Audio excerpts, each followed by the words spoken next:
la vie amère de la petite princesse du rock khmer.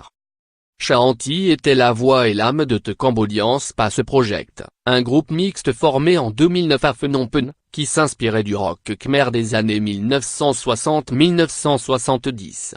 À l'époque, le roi artiste Norodom Sihanouk avait favorisé l'émergence d'une scène musicale influencée par le rock psychédélique des J américains au Vietnam.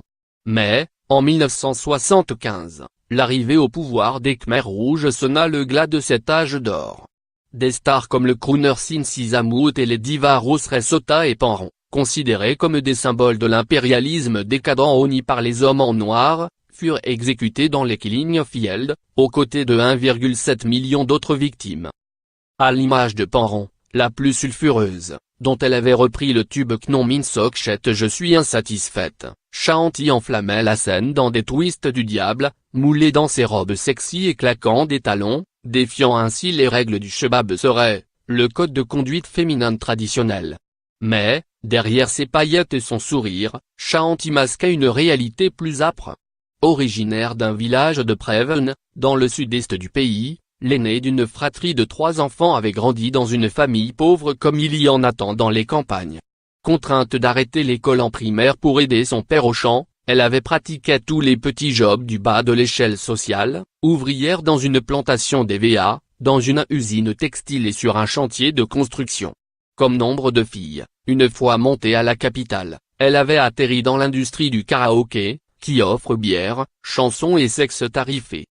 C'est là qu'elle avait fait la connaissance de Julien Poulsen, un guitariste australien qui avait vu en elle une amie winnehouse d'Asie du Sud-Est et lui avait proposé de fonder un groupe.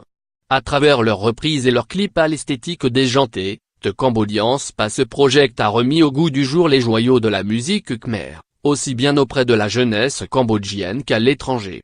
Shahanti a aussi écrit ses propres chansons, telles que Whiskey Cambodia, une mélopée sur sa rencontre avec ce bar en blanc, ou encore Ave Visa No Avris, où elle s'amusait de son incapacité à apprécier la cuisine française lors d'une tournée à Paris.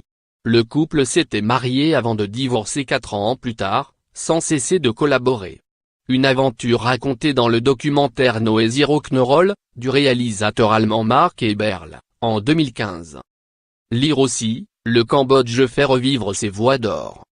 En attendant sa crémation, Shahanti a été enterrée dans son village natal avec une bouteille de vin rouge qu'elle affectionnait, à l'ombre d'un palmier, à côté de ses parents décédés il y a quelques années.